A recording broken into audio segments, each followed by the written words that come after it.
Welcome to Moving Conversations, a podcast for movement professionals by movement professionals. If you coach, train, or teach movement, Pilates, or fitness, then this podcast is for you. With more than 60 years of experience in fitness and Pilates, your hosts, Brian Ritchie and Nora St. John, explore the science of human movement, diving deep into the facts, myths, and common misconceptions, hoping to spark thought and conversation about how we view fitness and movement. Now, let's jump into Moving Conversations. And welcome back to Moving Conversations. I'm Brian Ritchie. Joining me as always is Nora St. John. Good morning, Nora. How are you doing? I'm doing very well, Brian. It's early January, or early almost February here, and life is moving on. How about you? You guys have had a little bit of Arctic experience from all I saw in the news. We did, and it's a little warmer now, so we've actually picked up a little bit of warmth. I just walked to a doctor's office and back, and it was about 52 degrees, and it felt very, very warm in what I was wearing. I was thinking, oh, I overdressed for this, but I'm thrilled that it's warm. Hopefully we'll, stay warm for a little bit. It's all I can hope for. I know it's not going to happen, but I can hope. Hey, you're doing a program, right? You're doing you got a workshop going on in April. Is that right? Yes. It was, we had planned on it in February, and due to unforeseen circumstances, things got shifted around, and that's okay. Gave us a little more time to prepare and to promote. We're doing a post-rehab summit. It's going to be in Scottsdale, Arizona at the Firm Body Pilates, and it's a Pilates studio out there. And we're going to be covering pretty much everything you can think of when it comes to post-rehabilitation, things that you're going to see, all the low back stuff that you and I have talked about, in the past, and knees and hips and shoulders, you name it. We're going to cover it, basically talking about things like contraindications. First of all, what you're not supposed to do, then what you should do, and then progressions from there. So basically just to give the trainer and Pilates instructor an idea and a roadmap of what to do when a client comes into them who has a condition that they haven't seen before. And, they've been released from PT, and it's sort of like, now what do I do? And you're like, okay, here's what you do. Here's how you can handle this. So it's going to be the 12th and 13th of April, and it's in Scottsdale, Arizona. So if anybody is interested, check out the show notes or go to the Firm Body Pilates .com, and there'll be a link in their heading for post-rehab summit, and you can check it out there. And it's going to be 12 CECs. So for a lot of people, that's a lot of CECs. That might get your whole annual amount of CECs in one fell swoop. So so I'm excited about that. That'll be a lot of fun. Awesome. And I've got some advanced movement principles. Many of you know I teach this course called Advanced Movement Principles, and I've got one coming up in Los Angeles in Studio City the second weekend of February on the lower body. The next weekend, also in Southern California in Arcadia, I'm doing one on the low back, but that's going to be actually in Chinese, translated into Chinese from one of our teachers down there. And then I'll also be doing a low back in Raleigh, North Carolina in April. Nice. So if you're interested in that, Pilates.com Education Finder has an Advanced Movement Principles tile. You can see all the courses there. So it's a great advanced course for those of you interested in all the things Brian just mentioned. Working with issues, working with the things beyond teaching exercises. Yes. And something else, I'll be teaching at IDEA ACSM Summit in Denver. That's coming up in March. I think it's the 7th is the day I'm going to be teaching a couple courses with anatomy in 3 dimensions, one on the knee and one on the upper body, different conditions. I'm going to be focusing a lot on the scapula. So you can check me out there if you're going to happen to be there. We've got a lot coming up, you and I. This is good. It's going to be a busy year. Yeah. And then I'll be at Pilates on Tour Denver the same weekend, right? Or the second weekend second weekend, I think, in March. I think you're there next weekend. Too. The weekend after that, So I think like we did in San Francisco, we're going to be passing in the airport again, waving to each other. Exactly. Right. Well, we've been covering a lot on the low back over the last, month and a half, 2 months. So we thought we'd kind of wrap things up. We did exercise progressions last time, but we thought, what might help people is to actually go through some case studies and say, okay, here's someone who existed. It's not theoretical. This is not Mrs. Smith who has that. This is somebody who we saw, you saw someone, I saw someone, and here's what they presented. And here's, our train of thought. And I thought that'd be a great thing for us to discuss and go over and, see if the other person might do something differently, or, give people an understanding of how our mind works when someone like that does come into our, facility. It's like, oh yeah, okay, here's some thoughts. A little bit of clinical reasoning. Yeah, exactly. Right. So you want to start us off? Sure. I'm going to start off with one that I see a lot of. And this was a client. I'll go through as much of the history as I can. Late 40s, was a high-level professional, was actually owned a greeting card company. So did a lot of social things, super busy, super stressed, and had a lot of low back pain when they stood. At all for any period of time, 5 minutes, and their low back would really start to hurt. Now, they'd been to doctors, no obvious disc stuff, no obvious other things, but every time they stood, it's like their whole low back would ache, their legs would feel weak, and they would just not feel comfortable. So in her case, what I really looked at was I started with posture, like why was she having such trouble standing? And that's not always the case, right? So a lot of times people have more pain sitting, so she had more pain standing. I was looking at her posture, and she was very posteriorly tilted in her pelvis. So when she stood, she was super posterior, kind of slumped. Her low back and her sacrum were just about flat when she was standing. Oh, wow. And I said, okay, so where is the pain when you're standing in that posture? And she pointed right to her sacroiliac joints. So it really wasn't central. It was more kind of like spread across the whole top of her pelvis, kind of from the low back across to the SI joints. And I said, okay, so let's see what's happening here. As a little bit of a background, she also had psoriatic arthritis, which can cause some joint issues, kind of like rheumatoid arthritis, but not quite the same. So I wasn't sure if there was just some inflammation around those joints, which can happen with that. And one of the things that is really common in low back issues is pain that seems to center in the sacroiliac joints. Now, whether that's the key issue or not, chicken or egg, but there's often pain like on those two sides. So in her case, I played with, all right, well, thinking about this from a, my rational viewpoint. Oh, look, I have a skeleton right here. So, when I think about this, guys, if you're on YouTube, I got a little skeleton happening. Like I think about the sacroiliac joint, right, where the sacrum meets the ilium, and that joint can move a little bit, not a lot. It moves a little bit, and sometimes people, at least in my experience, will get irritated in one position.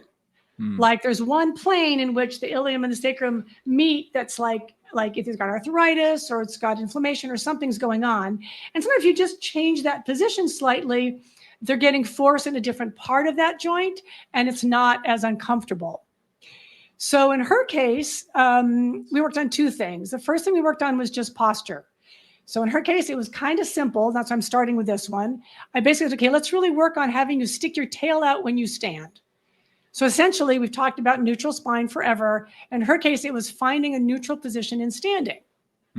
And when she did that, it decreased her pain significantly, and she could tolerate standing for 4 or 5 times as long. Like before, it was about a 5-minute tolerance. This was like more like a 30 to 45-minute tolerance. Nice. So that was, that was success, but that wasn't the whole answer, right? The other thing too that I noticed with her, and a lot of times when somebody really can posteriorly tilt like that, they're often, Brian and I both talked about this. They're just sinking into their ligaments. They're just hanging back and hanging on their ligaments. And there's not a lot of strength in the pelvis, in the low back, in the legs, in the thighs, in the hips to kind of pull that body together and support it in the optimum alignment.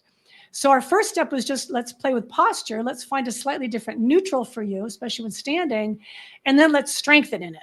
So then we did all kinds of things to strengthen the hips in all dimensions, footwork and feet and straps and standing work for the abductors and adductors, and did all of those with the back in what felt to her like a really dramatic lordosis. It wasn't, it was just a smaller lordosis, but it put force through a different part of her sacroiliac joints.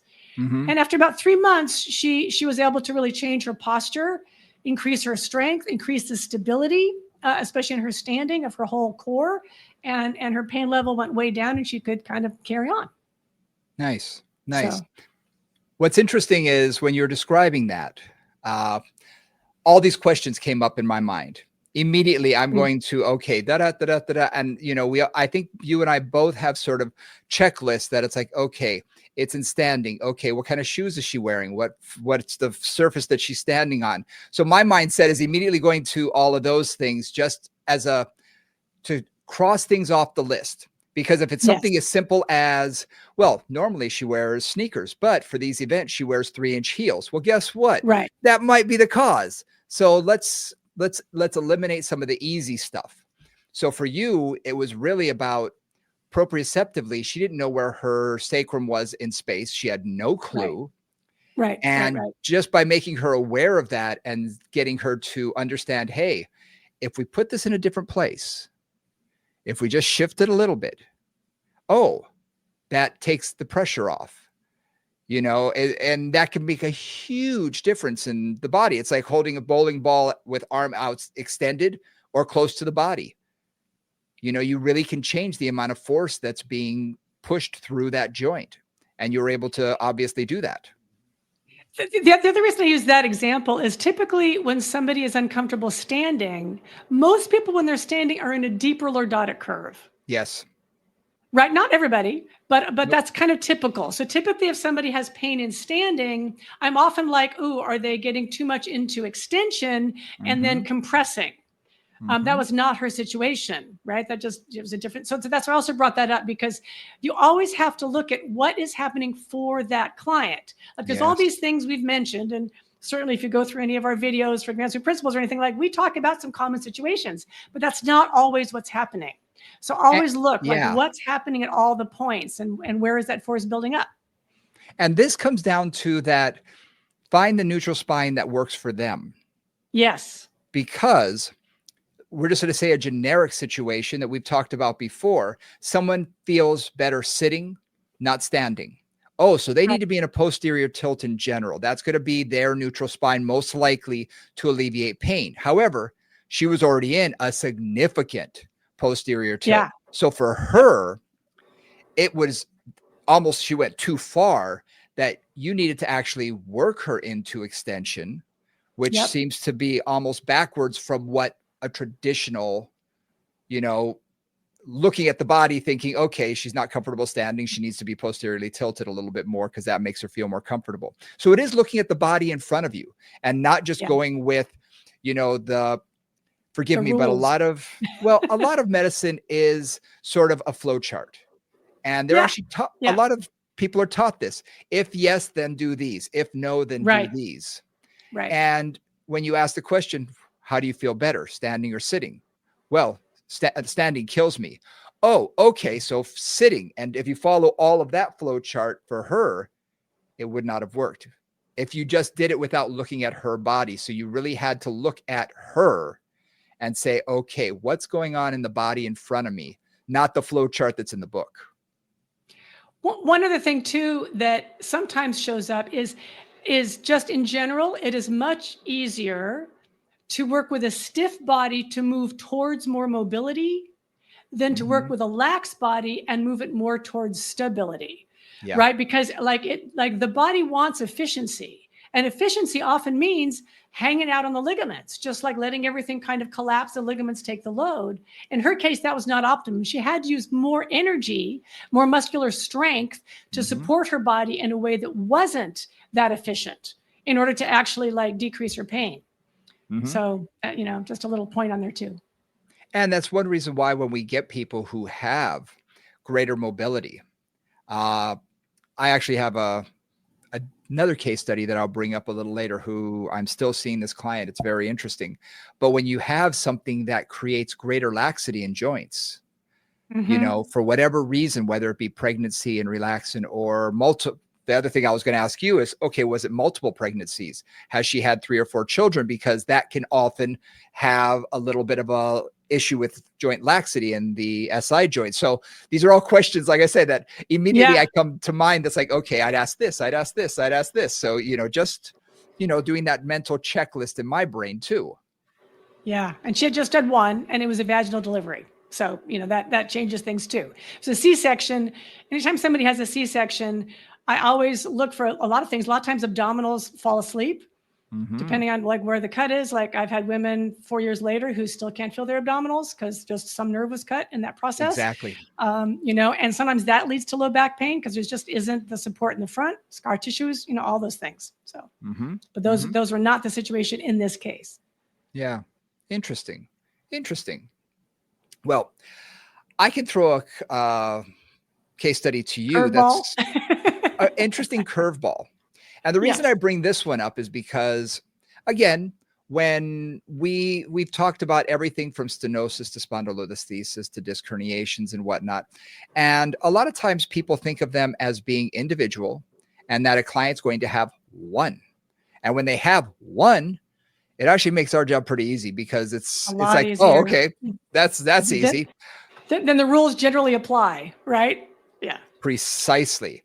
And what I was thinking about this when I was teaching my course when I was in China a few weeks ago is I was teaching my spinal course. And in talking about it, I had to always bring up the fact that, okay, but if you have multiple conditions, you have to look deeper. You have to go beyond the basics and that's really what I was teaching, is trying to get people to, see a little more into, what's actually going on. So I had this client, we're going to call her T, and she came to me. She was in her mid to late 60s, and a little Southern belle. She is, I'm going to say tiny, she takes good care of herself. Being in shape is something that she takes a lot of pride in. Okay. Think designing women, one of those Southern belle type of people. And she said, I go for a walk every day. And when I hit mile number mile 4, my hip begins to hurt a little bit right here. And she was pointing to the top of her iliac crest. I was like, oh, okay. But after 4 miles, right. That's a long time. That's not, it's not like a block. This is a long walk. And I know the neighborhood she lives in. And I was thinking, okay, 4 miles, how many hills is she going to have and everything? And it's varied. There's nothing specific that it's like, okay, the last mile is all uphill. Nothing like that. It's very varied, all around. Okay.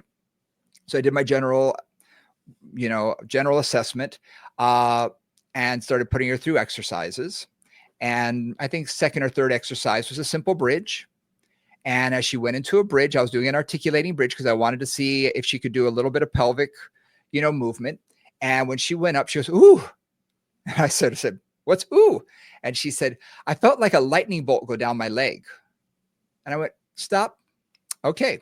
Yeah, let's back off from that one. We're going to stop for today.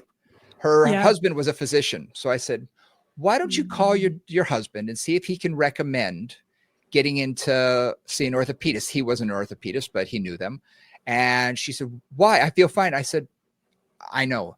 I said, humor me. I said, what you just felt tells me that there's something else going on that isn't apparent. And, I don't have x-ray vision. I don't have MRI eyes. I can't see inside of you. I'd like to have a professional look at you and just see if there's something we're missing that's not apparent. Because later what I found out is she has a very, very, very high tolerance for discomfort. So for her, she just basically moves past anything that's not comfortable. She's just like, I have no time for that. I'm going to go. Until it's an 8 or a 9. So she was probably feeling something on mile 1, but it wasn't until mile 4 that you'd go like, oh, okay, well, now I'm done. Exactly. And so I was like, all right, well, come to find out, she had a disc herniation. She had stenosis, and she had spondylolisthesis. So the stenosis was facet joint oriented. So it was lateral stenosis. And I went, oh, you got the trifecta. Congratulations. Yeah, exactly. You got them all. And you have each one is conflicting as to where I need to put your pelvis. Right. So it's sort of like, okay, now what do we do? And actually, when I teach this in my courses and even with my staff, I said, she's actually easy. And they'll say, how could she be easy? It's like, find what works and causes no discomfort. And stay there and train and stay there. and Period. work Whatever there it is. first. Like, whatever Yeah. it is. Yeah. Because I was thinking she probably had an upslipped pelvis or her QL was a little overactive or something. So getting her hip engaged a little bit would probably balance that out. Because my thought was at 4 miles, her glutes were probably too tired. She was probably not getting her glute med firing the way it should. Her low back was taking over. Her QL was probably getting overactive, and that was causing some discomfort. That was my initial thought. So I thought, oh, I'll start working more gluteal based. But this told me, no, we have to work everything, and we have to train the heck out of stability of your core. So we find a position that your pelvis and your spine can be in that's comfortable, that you can maintain and stay there during all of these exercises, standing, sitting, leaning, planking, whatever we have you do. I want to make sure that you can do it. And got her on the reformer, got her on, the mat table, got her standing and doing all sorts of exercises. And she was a demon. And I got to tell you, within probably 3 weeks, she had almost no pain. She was completely fine. She was running circles around most of the people in here. And it's because she has that work ethic of, okay, let's do it.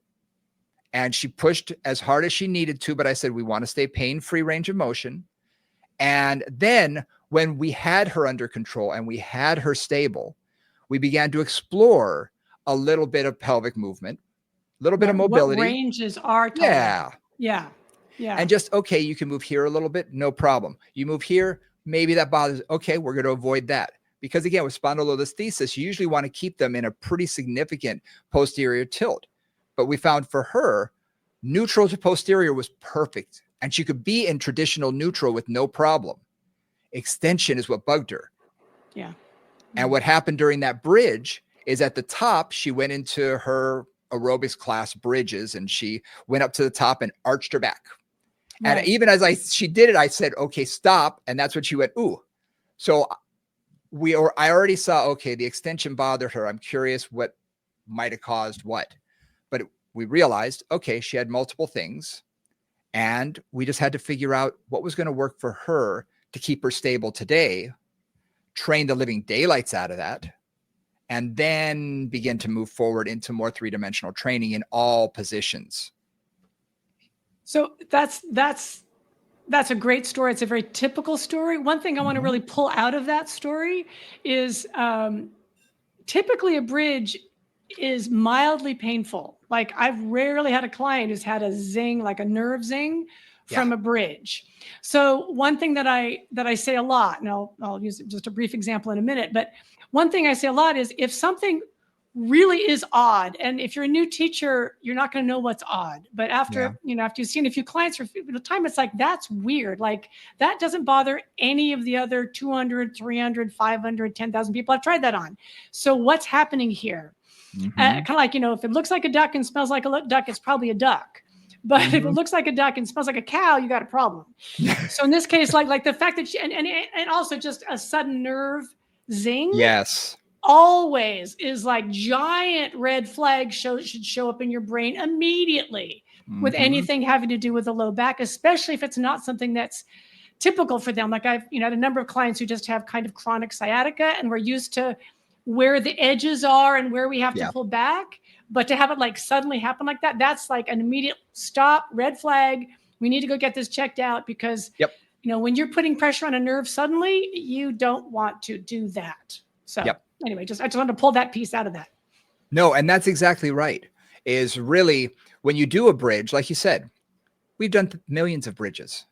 Yeah. And unless they go so far up, and people are taught different things at different parts in their life. I remember you and I are both old enough to remember Jane Fonda days when people would do aerobics classes and they would at the top squeeze your butt, squeeze it hard. And they would go into a lordosis and they would arch their back really big. And they'd basically almost be in a wrestler's, bridge where they're on their neck. They're so high up. Right. Yeah. That's what they remember and that's what they're going to go into. So a lot of times we have to reteach it and, shorten their range of motion, keep it smaller and eventually get them up to the point where they can elongate their spine and do what needs to be done. So that's typical for me to see, especially if they've come from a physical therapist who's younger, who is more of a, gym rat type of person who, wants to get their glutes firing. They're going to teach them to come up a little higher. And I may not want that. I may want them a little lower just to be safe. But you're right. You do 1,000 of these. Shouldn't bother anybody. It's usually a fairly safe position. So yeah, as soon as I got that, I thought, okay, we're stopping. And I want to give everybody out there permission to stop a session at any time. Yeah. If something happens like this, and again, this was, I'm going to say 10 years ago. So I'd been at this many, many, many years already. And rehab has been pretty much my entire stock and trade, my entire career doing post-rehab work. So I've seen everything. And the fact that I immediately said, nope, we're done. We're stopping. That should say something. I always, if I'm at all in doubt, I will refer out. Because in the food chain, I realize I am a personal trainer. I do post-rehabilitation work and I can help people.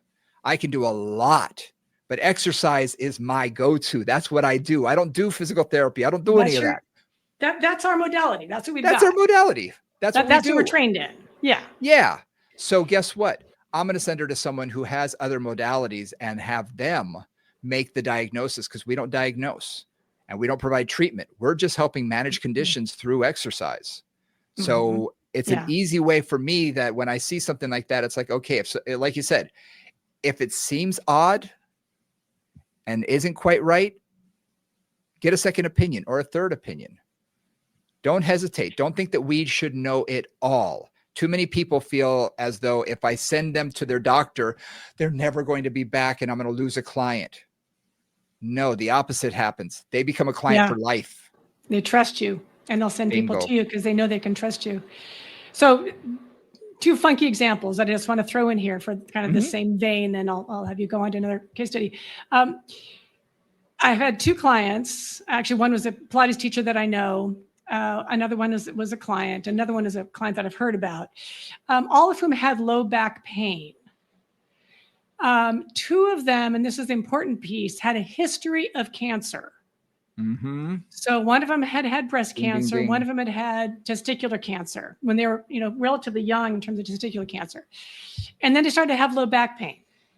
And in one of the cases, this is actually one of my instructors was telling me about it. One of them was like, she's dealing with low back pain. Nothing's changing.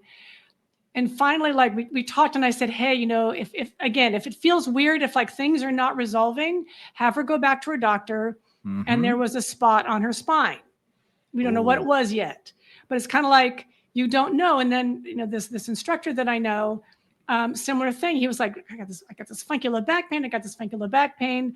Finally went back to his oncologist, got a, PET scan or whatever. And was like, oh yeah, it's because you've got tumors on your spine. So I don't want to scare you with that necessarily, but low back pain is a sign of many different kinds of cancer, pancreatic cancer, any kind of bone cancer, multiple myeloma, things like all some organ things manifest as that. Autoimmune things can manifest as that. So if low back pain isn't following, ovarian for sure, right? Anything in that area, uterine fibroids I've had cause low back pain. Oh, big time. Yeah, or chronic endometriosis, like a lot of digestive issues, people with Crohn's disease and that kind of stuff. So sometimes it's not myofascial, it's not physical. It's coming from the organs, it's coming from another situation. And if things really aren't resolving at all in the time frame you're used to, and you aren't, if you're an instructor, you're not going to know what that is. But feel free to send them back. Send them and say, hey, this feels funny to me. Go talk to your doctor, go have them. And I've had to have a couple of clients where I just push them because they're like, I'm fine. It's like, no, I'm not going to see you again until you go to see your doctor because something just doesn't smell right to me. Yeah. And in both cases, they went back to their doctor and things were found that needed to be found. So sometimes you are their frontline medical person because you're seeing them once or twice a week. Yes. The medical professionals seeing them every 6 months or every year or whatever, and they're not really paying attention because they got 15 minutes So just know that sometimes you are that frontline person, and it's not to put extra pressure on you, but just know that is a role that you may end up playing at some point. We all do. Very similar to those two cases. I had one that happened to a wonderful, wonderful client of mine who I got her directly after breast cancer. So she had just had her double mastectomy. I was going to have reconstruction, and then we were going to start. I said, okay, cool. And I'd seen her for years after that, years and years. She came back from skiing and she had greater trochanteric pain right in her hip. Okay, which kind of makes sense. She was very very thin and long legs. And, so I said, could be a couple of things, including bursitis. Why don't you go to the doctor, get it taken a look at? But if I stretched her in certain ways, it relieved a lot of the discomfort. So I would always stretch it, but I kept saying, I want you to go. I want you to go. 3 years went by. And finally I said, I'm done. I said, until you get this taken a look at, I said, we're fighting it every week. I can stretch it, no problem, but it's not resolving. So I want you to go. Worst case scenario, what? They're going to give you a shot of cortisone. So please go. She went in, diagnosed with bursitis, shot of cortisone. Great. Didn't resolve anything. And so I said, go back. I'm not seeing you until you go back. She went back. Doctor wanted an MRI. She calls me up. I'm not going. I said, go, or I'm not going to see you. I'm serious. She went in. She called me up, and her exact words were, you may have just saved my life. I said, what's up? And she said, I have a neuroendocrine tumor the size of a softball that's pushing on that joint. Yeah. And I said, yeah. And again, this is early in my career, so I wasn't as tuned to think about those type of things. And unfortunately, she didn't live another 4 months. It was that progressed. Yeah. And do I regret not pushing to get her in sooner? Yes, but I can only do so much. And I did say every week, I want you to get this looked at, please. And it wasn't until I threatened not to. And again, we're not trying to scare anybody here. Just understand that when you look, when you hear hooves, we often think of horses, not zebras. But guess what? Occasionally it's a zebra. Right, exactly. So have someone who has that foresight and can look into things, especially if they have a history of something else that has nothing to do with what we do. Yeah. Have them take a look at it, because you never know. You'd never know. Better to be wrong and have nothing be wrong. I mean, much better, right? Than for them to find a tumor or some other thing going on. Much better to just be a waste of time. It's like, okay, you wasted an afternoon. Sorry, and a copay. Sorry. Exactly. Precisely. Well, I teased this case study. It's an interesting one. Okay. He contacted me. He's a big time golfer. He has EDS, Ehlers-Danlos syndrome. Am I saying that correctly? Hypermobility stuff. Yeah. Hypermobility. Okay. So does his daughter. But he has it. He has a major, and this is going to sound familiar, major shearing at the TL junction, thoracic lumbar junction, which is shearing. So like, we're moving. Those bones are moving more than they should. Anterior, posterior. And I have that. And it is unbelievably painful. When I first met you, I was suffering from that pretty bad. And I was really limiting how much I could move, because I needed to stay very tight and I had to stabilize like crazy. Yeah. And not move much. And took me about 10 years to really get past that. And it's not 100%. Mine was caused from my weight issue from the past. But his was caused by the hypermobility. And I always tell people that area is kind of like two puzzle pieces that aren't 100% perfect. Yeah, they're not 100%, yeah, it's like a child trying to force two puzzle pieces together. You can make it fit, but it's not designed. Well, this is kind of like that. And so when he came to me, fortunately, I had spent the last 10 years learning all about the thoracic, spine for my own, because I wanted to help myself, so I was like, okay, I actually got you. I can help this out a lot. And because anytime he went into any type of extension, it immediately sheared. And he says, it feels like a knife being stabbed in my spine. And I know exactly what he feels when he does that.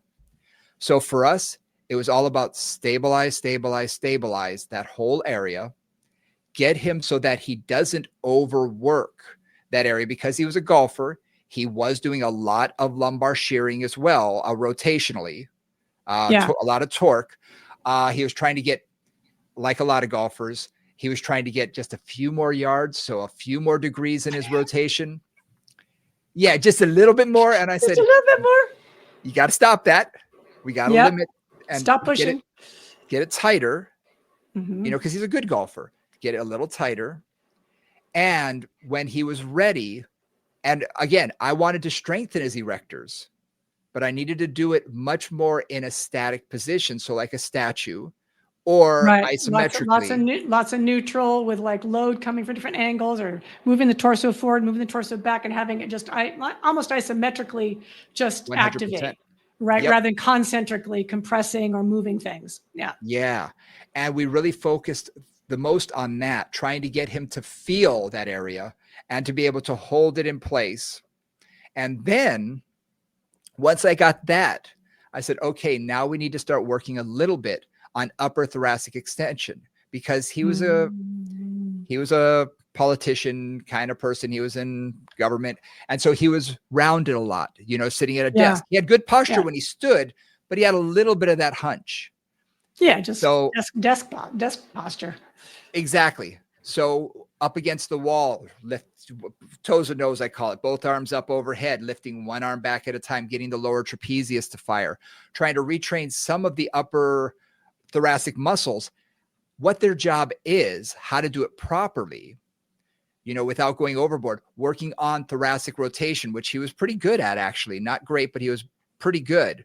Once we were stable first, then over a ball, I'd have him go into neutral spine, and he wasn't in extension, but he wasn't in flexion. He was just at that neutral and holding his body erect, arms out in front of him, taking it up to a Y position and back down again. So I was challenging strength as he lifted the arms isometrically.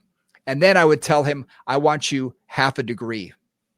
I want you to go into extension, not of your lumbar. And I had to feel his upper. I started working on a lot of retraction in the head so he could feel the upper thoracic moving. I said, okay, now I want 1 degree, half a degree. Right. And in doing that, we began to increase his thoracic extension slightly in the upper region while stabilizing the lower region and keeping him in a slight posterior tilt. I found a slight posterior tilt helped elongate a little bit of that lumbar spine that just gave him a little more strength and stabilization. He's very strong now. I'm able to do almost anything I want with him. He actually just moved into, he's at a winter somewhere else. So he was like, will you talk to a trainer there? And I was like, how do I explain this? How do I explain this to someone that they're not going to ruin everything that we've just built? It's kind of like, okay, I built this incredible house. Okay, let's have, a WWE wrestler and all his friends go and tear the place apart. And have a party. And they love to do HIIT training and everything. I'm like, okay, let me talk to her and put big time parameters on this. Yes. Don't do these things. Here's your box. I said, overhead movements are no. She went, oh, not at all. I said, pull downs he can do. Don't ever lift overhead. Not for now. Again, if I was watching, I know what I'm looking for. Do I trust that? I don't know how good her eye is. She may be amazing. I just don't know the woman. Don't know her. Yeah. So I'm not going to, I'd rather go without trust for now. Err on caution. And, so I was explaining what we wanted to avoid with a lot of thoracic extension. But at the same time, I had to talk to him and say, okay, you and I have worked now for the last 7-8 months on getting you to this point. I said, you have incredible awareness of where your spine is. I need you to be responsible and not to give her that responsibility. I need you to be responsible for your body because it is your body. Don't allow someone else to tell you to do something. If your brain, if your gut, if anything inside of you is saying, maybe I shouldn't don't do it. I said, I want to give you that permission. And I told her the same thing. And I said, I told him this, if he feels anything, he's to stop immediately. And she actually thanked me. She said, thank you, because I don't want to hurt him. I said, I know you don't. you're here to help. And I respect that. But he needs to take responsibility and not assume that, oh, I'm going to turn over responsibility now and I don't have to think about this. So I really pushed that responsibility aspect on him. And it seems to be working so far. I'm cautiously optimistic. I still see him virtually once every couple of weeks. And it's like, okay, I'm cautiously optimistic, but I worry. But that's what I did for this client. And again, it's an odd case because it's not something that you're going to see often. Believe me, I asked a lot of PTs about it and none of them knew what I was talking about when I explained my pain. I was like, oh, I wish I could be more specific, but yeah. So an interesting case study, I thought. Yeah, absolutely. A couple of things to bring out about that. One is, if they're seeing two people, in this case, this other person, and you have been like refining their program in a very high way. Because I think about several clients that I worked with at when I was at my own studio and at St. Francis, where we finally figured out what worked. Like, these are the parameters. We can do this every time and things make progress. We do this and things go downhill and you've got like a month-long recovery time. So it's kind of like, this is the deal. And the chart would be like, do this program, right? Because we shared soap notes at that studio. And it was always like, this is all, don't do anything else. Don't get creative. Don't have a good time. Just do this, right? Especially if I'm gone for a couple of weeks, right? And I know I'm going to come back. Like, don't ruin it while I'm gone. So that was certainly one thing. Yeah. And it is interesting because even in my facility, we share clients. Yeah. So I may see a client once a week or once every 2 weeks, and someone else may see them more often. I'm sort of the one who's doing the primary programming or whatnot, or at least keeping an overwatch position on the person. So I can keep an eye on it and then eventually turn them over, hopefully 100% to someone else. But when you're doing that, being as clear as possible with the instructions and to have parameters and say, here's what they are allowed to do and here's what they are not allowed to do. And I sent him down there with specific exercises and said, here are your exercises. If you do nothing else but these, you'll be good. Yeah. And you can play all the golf you want and it's going to be great, because he just retired. So he wants to play more golf, but he wants the social aspect of going and doing, these classes and everything. And I'm thinking, okay, maybe. I said, you just listen to your body. If they have you do anything that you're even questioning a little bit, modify. Just don't do it. So two other pieces to bring out there. One is finding what works and stabilizing the heck out of it. A lot of times in the low back, and that was exactly like, I think of that as that was a wonderful 3-step progression, right? This is what hurts. Figuring that out first, right? This is what's happening. Then trying to stabilize like mad. And then once the stabilization is relatively stable and they can maintain that and they can work with that, then you start to very slowly build those parameters out of mobility. Like low back, that is classic. And don't forget any of those stages, particularly in my experience, don't forget that stage. And we talked about this last time, of moving them past their box slowly, carefully, so that's one thing. The second thing was making them responsible for their pain and for managing their own experience. I was just talking to a bunch of instructors about this, and just the challenge of clients who really are like, oh, just fix me. And they really are not willing to do stuff. And we talked about, and this also came out of working with a friend of mine, Lindy Royer, on modern pain science stuff, is like, sometimes, and I think a lot of the male trainers I know are better at this than the female trainers. Sorry, I'm just going to throw that out there. But with a client with pain, whatever their pain is, there's some really good questions to ask them. One of them is, are you willing, what are you willing to give up to decrease your pain? Like in this guy's case, it might be, I don't want you to play golf for 2 weeks. Or, I've got a runner with a bad knee. I say, okay, I don't want you to run for, a couple of weeks till we see how we do, whatever it is. You're willing to give something up. And then what are you willing to do? Like, how much time do you have? How much are you willing to do in terms of a home program or changing your ergonomics or whatever? So understanding kind of what their expectations are. And then that's also your option to say, with this condition, I'm thinking about this client you're talking about, once a week, probably wasn't going to make the difference. Right. Right. Yep. I mean, he needed like maybe once a week would kind of maybe keep him at some level, maybe slow progress, but he either needed to do more than once a week with you, or he needed to do some version of a home program to reinforce those habits. Yes. Right. And like so many low back pain clients, like I can't do it I can't do it once a week.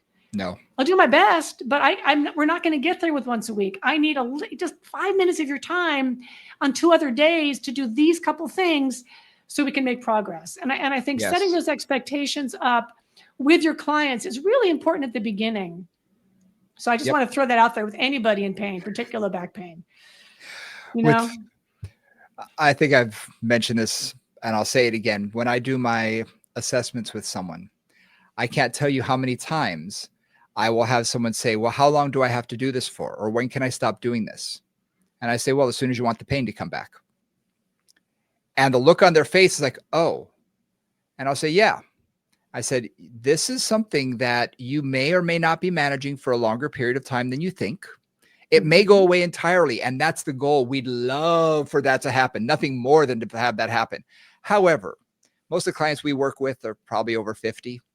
Probably had a desk job most of their life and are not former athletes. So they're not the people that are going to be, I got to solve this. I'm going to work out 3, times a day. They're the type that don't want to do anything. And they're the ones that I say, look, here's your homework and you have a choice. You can't come in once a week to see me. I know I'm expensive. I get that. You can come in once a week, but I need you to do this every day at home. Here's 20 minutes of exercises every single day. If you are not willing to do that, then you need to come in here 4 times a week. Those are your 2 choices. And they look at me like, oh, and I'll say, it's up to you. I'm not going to tell you what to do. I said, but as a businessman, I'm not going to say no to 4 times a week. You want me to be responsible for all of that? Come on in. But I'm going to tell you this. I can't be. You have to take responsibility. And I want you to start doing these exercises because the more you do them, the more you understand about your body. And I'm going to teach you about your body. The more you can do in your life. And that usually wakes them up a little bit and they say, oh, okay. And I've only had one person walk in after 2 weeks and throw their exercises down and said, I'm not going to do these at home. I'll come in 4 to 5 times a week. Okay. That's your choice. I mean, like I said, as a businessman, I'm not going to turn you away, but only one. Everyone else did the exercises.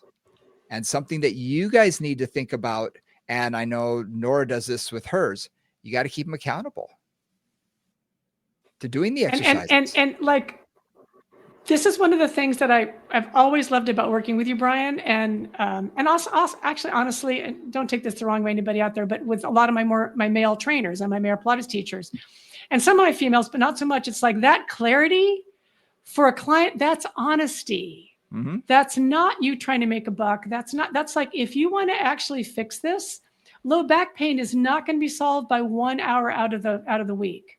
And the rest of the time going back to whatever your old habits are. It just, for the most part, isn't. Like, really, it just rarely will that solve the problem. And so the reality is you've got a couple of options. You can do some homework. You can come in several times. That's what's actually going to make the difference.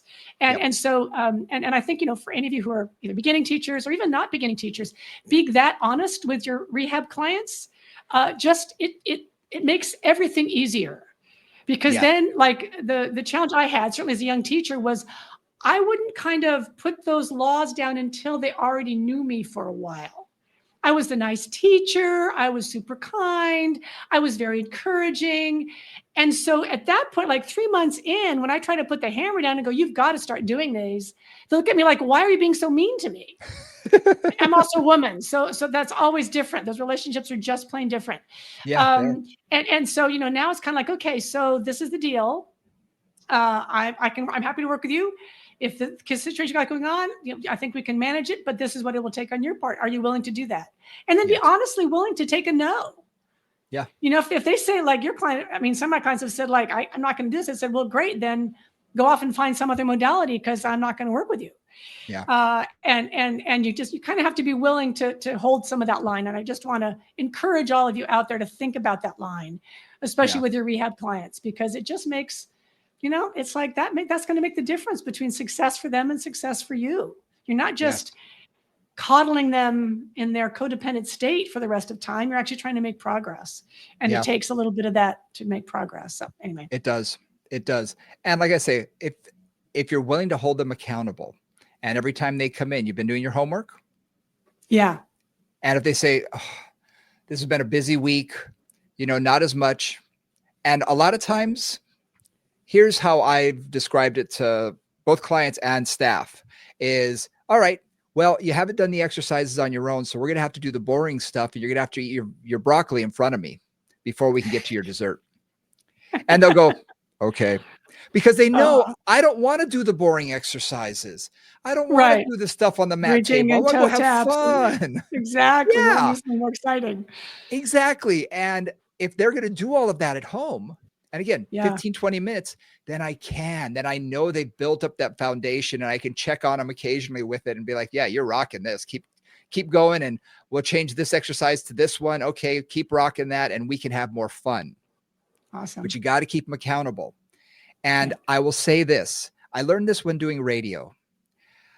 I had an incredible instructor in doing commercials, is he said, I want you to do the commercial and I want you to smile. I said, what do you mean? He said, smile while you're doing the commercial. People will hear your smile. I said, are you out your mind? People are going to hear me smile. And he recorded two things and, said, listen to both and tell me which one I'm smiling. And I could hear it. And it wasn't that he was bouncy in his voice. I said, all right. And how I use that now is I say things, but I say things with a smile. Yes. And I joke, but at the same time, I'm serious. So when I say, as soon as you want the pain to come back, I'm smiling. And usually they'll be like, oh. And I say, and I'm not joking. But I say it with a smile on my face. So they get that. Okay. And that's when I then get a little bit more serious, but I started out with that smile. So there's the friendliness. It's not me bringing the hammer down all the time because nobody wants that. No, nobody wants that, but you can do it with a smile. You can do it with kind eyes. You can do it. Again, I think you and I both come from a place of genuine care from our heart for the people that are working with us, and they can feel that. And for me, it's like, this is what I want you to do. And if you're not willing to do it, then you're not willing to get better. And I want you to get better. And if you explain it, a lot of times they say, okay. And they will, hopefully you can move them in the right direction. Sometimes it takes a little poking and prodding, carrot or the stick. Sometimes you need both, and sometimes a really big stick. But, hold them accountable. It makes a difference. So I want to, just as a close up, I think that's important, guys, just so you know, that kind of can make or break your job as a post-rehab movement person, right? Really, all that's really critical. But I want to bring up just one last little case study. And this is a couple of clients that I've been working with a lot lately. These are both people who are tight enough in their hip flexors or anterior hip that they actually don't have full extension. They don't have full hip extension. Mm-hmm. So if they go into a neutral hip, like their legs right underneath them, their low back goes into lordosis. Like there's that teeter-totter between the hips moving or the femurs moving into extension and the low back coming into lordosis. And those things are always working together. And it's been interesting working with both of them because one of them doesn't really have any issues. So she's fine. We just work on mobility and getting that length and stuff. But particularly in Pilates, I've had to really modify a lot of things to accommodate for the fact that they don't have that extension. For example, neither of them, if they're lying flat on the ground and trying to do like a leg lift, which is a very typical exercise, right? Fully prone leg lift, they have no range at all. Yeah. Or they have like what I call the little mouse tunnel under their hips. They have to start in flexion and kind of with a little space under there to be able to get any movement at all. So being aware of that with your clients with low back pain, if that's an issue, it's like slowly working on developing the range, if possible, in those hip flexors, and then really accommodating and managing their hip extension so they're not going into the place where they're compressing the lumbar spine with lordosis. So, for example, supine feed-in straps on particularly the trap table, because you can go pretty low on the trap table. I found for both of them that when they go down, they'll go to a certain point, and then rather than letting the low back go into lordosis, they'll bend their knees to bring the straps down a little bit farther, right? So they'll substitute knee flexion for hip extension. And I sort of know that I was watching them going, okay. And then I would say, okay, now let's try to really keep your knees straight. And that was really hard. And then they couldn't go as low. So things like that, seem like also being aware of where their low back is, any of you know me, like that supported neutral, using some support under the low back so they can feel when they start to move away from that and go into lordosis. People don't know where their low back is. Talk about this in terms of neutral, in terms of all that. It's not touching anything. Anything that's not touching anything doesn't have a lot of feedback. So that's just one of the things I just wanted to mention in terms of people who have a sensitivity to extension, is you've really got to look and see what's happening in the low back, what's happening in the hip extension, and then really modify exercises so they're not going into that range, which really causes compression either in the low back or in the SI joints. So anyway, I just wanted to throw that out there as a pretty typical thing I see a lot, and need to really accommodate and change the exercise choices I'm making for that. And it's very, like you said, it's very common, and it may not be something that can be changed easily, quickly, or for some at all. Or ever. It may just be their hip structure. I've had one person I'm thinking of right now, been years. And every time she lies down, her knees are so far up off the table. Oh my gosh. But I put her into a hip flexor stretch and it's not that tight. It doesn't look like it's that tight. It is, but it doesn't have that appearance necessarily. She has function in a lot of other ways. So she's able to compensate in so many different ways that we have to really modify to keep her safe. Or else she's going to fall into those compensatory patterns. One other little trick that I sometimes do is if I'm having somebody go into that extension. So one other thing to throw out here is if somebody has a big butt, has a lot of gluteal mass, that'll also get in the way of their hip extension. So it may not be that they're actually tight in the hip flexors, it's that their butt gets in the way when they try to go into extension. And so that also can lead to that. So that's where that, support on the low back. I've also had people, for example, on the trap table, lie on a box, long box, and have the edge of the box on their sacrum. So the gluteal mass is off the end of the box. And their feet in the straps, and then they can often find more range because the tightening of the glutes to bring the legs into hip extension doesn't immediately push their pelvis up because of increased gluteal mass and change how that whole hip dynamic works. So anyway, I just wanted to throw those little tidbits out because those are also very low back related and something that, especially in Pilates, we don't always pay attention to because there's such a focus on flexion and full range of motion, that kind of thing. I think something to also mention, though, that you and I think of as automatic, when you do something like that, you do have to modify the springs and make sure they're heavier, because now they're having to hold up that gluteal mass as well that was on the table, which is now suspended. So sometimes someone with big gluteal mass is also going to have big old legs. So, right, exactly. You got to have a little extra help, a little extra support. Yeah. So we covered a lot today. Yeah, it was fun to do some case study stuff and to bring out, I think a lot of things got brought out, like red flags and things to look for and flexion versus extension, stability. And then just, some common things that you see. And then also just that whole point of making a client responsible and accountable. Because I think all that's are really pieces of that whole working with any client with a rehab issue. And I think it's something that we need to be reminded about sometimes. So I think it's always good to sort of remind everyone and say, you know what? We're not responsible for everything they do. We see them 1 to 3 times, hours a week.